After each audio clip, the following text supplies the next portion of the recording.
Around 30% cases of infertility are due to male factor infertility. Testis में से directly sperms निकाल कर उनका इक्सी के ज़रिए फर्टिलाइजेशन करा के फिर प्रेगनेंसी करा सकते हैं। अंदर जो स्पर्म्स बनते हैं वो नील कभी भी नहीं होते, थोड़ा बहुत प्रोडक्शन कहीं ना कहीं हो रहा होता है।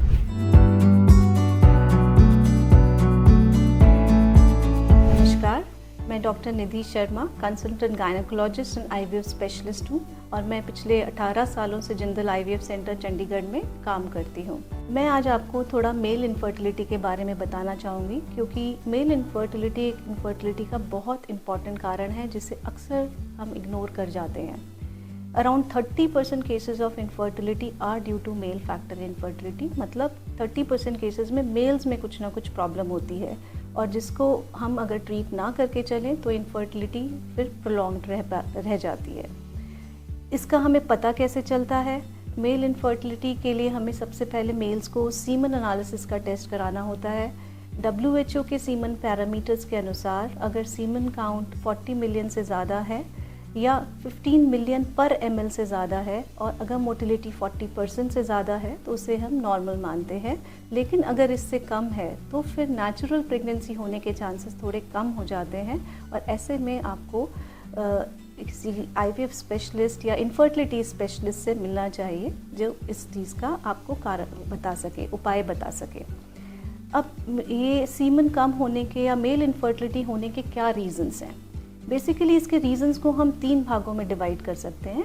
प्री टेस्टिकुलर कॉजेस, मतलब टेस्टिस तो नॉर्मल है जहाँ पे स्पर्म्स प्रोड्यूस होते हैं, लेकिन बॉडी में कहीं और प्रॉब्लम है जिसकी वजह से उसका असर टेस्टिस स्पर्म प्रोडक्शन पे पड़ता है, तो उससे सीमन की क्वालिटी और या क्वांटिटी ख़राब होने लगती है। जैसे कि अगर आप एक्सट्रीमली ओबीज हैं या आपको शुगर की प्रॉब्लम है या कोई और अनकंट्रोल डिजीज़ है या आप बहुत ज़्यादा स्मोकिंग, ड्रिंकिंग, अल्कोहल वगैरह यूज़ करते हैं या आपके कोई जेनेटिक ऐसी प्रॉब्लम है जिसके लिए कुछ दवाइयाँ चल रही हैं, या वेरिकोसील एक कंडीशन होती है जिसमें स्पर्मेटिक वेन्स वगैरह थोड़ी सी ज़्यादा ब्लड फ्लो होता है, वो फूल जाती हैं और टेम्परेचर बढ़ने लगता है। इस तरह के कारण को हम प्री टेस्टिकुलर कॉजेज़ में काउंट करते हैं। दूसरा इंपॉर्टेंट रीज़न टेस्टिकुलर कारण। टेस्टिकुलर का मतलब बॉडी में सब कुछ नॉर्मल है लेकिन टेस्टिस में इंटरनली कुछ ना कुछ प्रॉब्लम है। टेस्टिस में ये किसी इंजरी हुई है कभी बचपन में या कोई इन्फेक्शन हुआ है टेस्टिस में या कोई जेनेटिक ऐसी प्रॉब्लम है जिससे टेस्टिस जो है एट्रोफीड है तो स्पर्म प्रोडक्शन अंदर नहीं हो पाता है। तीसरा इंपॉर्टेंट कारण है पोस्ट टेस्टिकुलर। पोस्ट टेस्टिकुलर मतलब स्पर्म प्रोडक्शन तो टेस्टिस में बिल्कुल ठीक हो रहा है लेकिन जिस पैसेज के थ्रू वो बाहर आता है वो उस पैसेज में ब्लॉकेज है, तो ये भी जेनेटिकली लिंक्ड भी हो सकती है। पर उसके अलावा कभी आपकी हर्निया सर्जरी हुई हो या कभी और कोई ऑपरेशन हुआ है जिससे ब्लॉक हो गया हो, तो ऐसे केसेस में भी स्पर्म्स जो हैं बाहर नहीं आ पाते हैं और आप azoospermia, that means nil sperms वाली प्रॉब्लम से को फेस करते हैं। अब इसका इलाज क्या है? बेसिकली इलाज होता है सीमन में कितनी प्रॉब्लम है उसके हिसाब से डिसाइड होता है। अगर सीमन में थोड़ा बहुत ही कमी हो, जिसे हम ओलिगोस्पर्मिया बोलते हैं, अगर थोड़ा ही हो, अगर वो माइल्ड ही हो, तो हम IUI के ज़रिए, IUI का फुल फॉर्म होता है इंट्रा यूट्राइन इंसेमिनेशन, तो इसमें हम सीमन का एक कॉन्सेंट्रेट बनाते हैं और वो वाइफ के या फीमेल पार्टनर के यूट्रस में डालते हैं उस स्टेज पे जब उसका एग रप्चर हो गया हो। तो इससे प्रेगनेंसी के चांसेस थोड़े बढ़ जाते हैं, लेकिन ये सिर्फ माइल्ड केसेस में ही वर्क करता है। हम 3-4 महीने ऐसे अटेम्प्ट्स ले सकते हैं। लेकिन अगर सीमन में ज़्यादा प्रॉब्लम है, आपकी सीमन 10 मिलियन काउंट से कम बनता है अगर सीमन, तो फिर ऐसे केसेस में हमें IVF पे ही जाना पड़ता है। और IVF में भी एक स्पेशल टेक्निक होती है जिसे हम ICSI इंट्रासाइटोप्लाज्मिक स्पर्म इंजेक्शन बोलते हैं। उसके ज़रिए प्रेगनेंसी कराने की कोशिश कर सकते हैं। एक और प्रॉब्लम होती है जो मैंने बताया जिसमें स्पर्म्स बिल्कुल नील होते हैं, दैट इज़ कॉल्ड एज़ोस्पर्मिया। तो एज़ोस्पर्मिया भी 2 तरह का होता है, obstructive azoospermia and non obstructive azoospermia.